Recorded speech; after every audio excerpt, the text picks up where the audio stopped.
What's up, guys? Welcome back to Exotic Car Hacks, and today we are getting some type of conversation going against the STO. So the STO, the final race version of the Huracan, I ordered a Technica and one of those Trofeo, like weird stereo or whatever the fuck it's called, that goes the rally car with the lights. It's stupid, but we'll see what it does.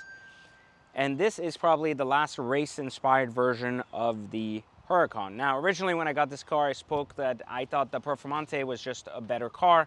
It was more agile, more usable on the street. This was more of a track-focused car and more exciting. Ever since then, we've put full PPF on the car. We've opened the valves. We lowered the car and put these new Brixton forged wheels on the car, which look fantastic. They almost look like the factory wheels, except with a much better offset, and it's now sitting on the factory Bridgestone tires. You can see that despite the car being lowered, the fitment is now fantastic. Now, previously you saw this car with the Anarchies, which were a larger wheel, more for show. These are just lightweight versions of OEM wheels that are just prettier and more offsetted correctly. So we wanted to go back to the original roots of the car, so I went back to a black wheel that was basically as OEM plus as possible, a better version of what it is. The car is lowered on H&R springs, which I would not recommend at all. I would tell you to stick with Novitec. I still have a ton of faults for the lift because of this. I've never had faults with any of my Huracans when it was Novitec.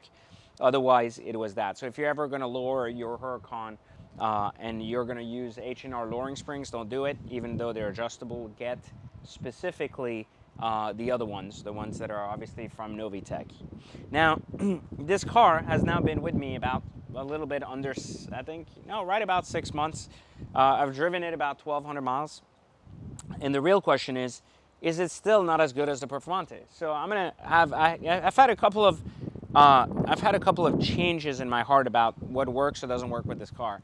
So, and the more you drive something, this is why it's important to review things from an owner's perspective. And sometimes even having 2 weeks, 3 weeks, or a month with a car isn't enough to really understand it. You have to spend a lot of time with it. So I'm gonna say a couple of things. The first one is, it's incredibly beautiful. I think it's significantly prettier than a Performante. It's wider, it's crazier, it's got arches, it's got that crazy thing going on in the back.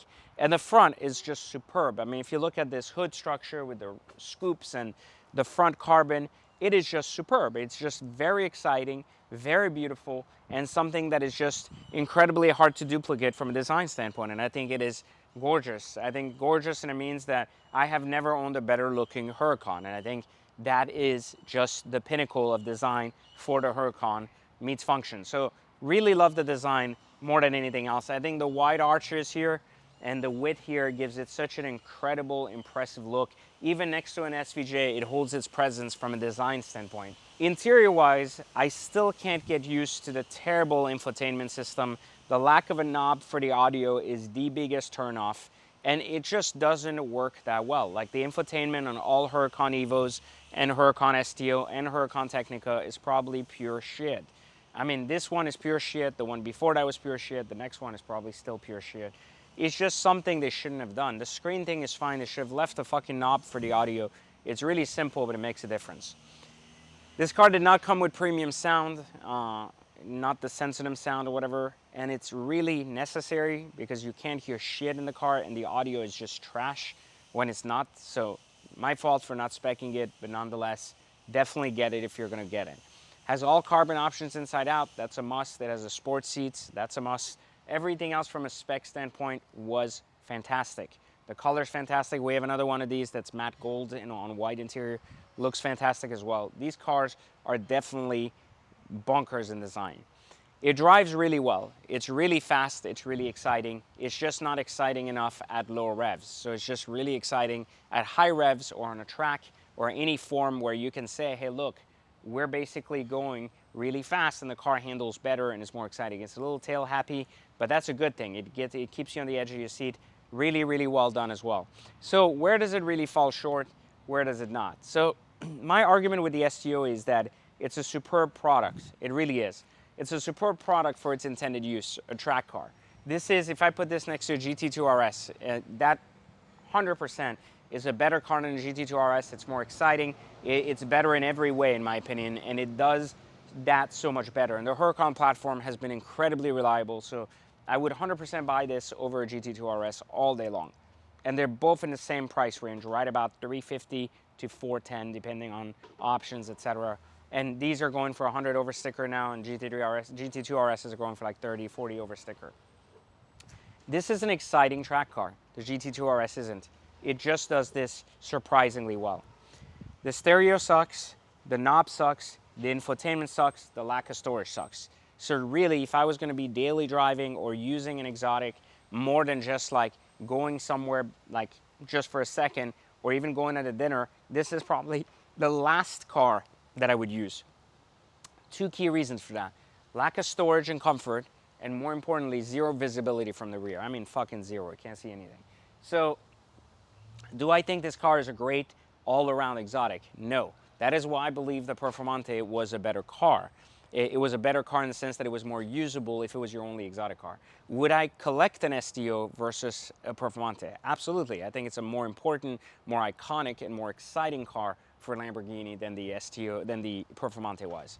Now, where do values go from here? We've seen highs as high as 200K over sticker. We've seen lows as low as 50K above sticker. So where do these cars go? Where are they going to go? I think short term, you're not going to see any large changes or significant changes. Long term, I think you're going to start seeing the collectability of these cars bring the values back up more so than the Performantes, more so than some of the other things, simply because of what you get in the price point. As things get more expensive in the world, you're going to realize that cars like these naturally aspirated V10s with the type of track focus attention isn't something that's as relevant in the car space. I think we're seeing this more and more, and I think this is going to hold its weight really, really well in terms of values in the long term. So am I selling my STO? No, I actually just got an announcement by Ducati that I was going to get a matching STO Street Fighter bike. So I'm really excited about that. So a big shout out and thank you to Lamborghini Palm Beach for not only hooking up the car, but also hooking up the matching bike. So that's going to be really exciting, which I'll feature on the channel down the road when I get it. But for now, all I'm going to say is if you've been considering an STO as your only exotic, there are probably better variations out there. And then it comes the ultimate question I get asked all the time: SVJ or STO? Which one do you take? You have a unique SVJ, you have a unique STO. Which one's a better car? I would still argue that the SVJ puts more smiles on my face and is more exciting and is more wow factor than an STO will ever be. But I will say that next to each other, this car truly holds its weight in design and beauty, and I think that's one of the most exciting designs to come out of Lamborghini since the Aventador. So excited to see the replacement of the Aventador, and we'll see where things go from there. But again, if you want to learn how to actually get in and out of these exotics, not only not losing money, but in many cases making money, click the link in the description and learn exactly how to do that, and it's completely free. And then on the other hand, you tell me, what do you think about the STO? You think it's a great car, it's going to go down in history as one of the best cars made by Lamborghini, or just another special edition? Leave it in the comments, like, subscribe, turn on notification, and I'll catch you next time on another Exotic Car Hacks video.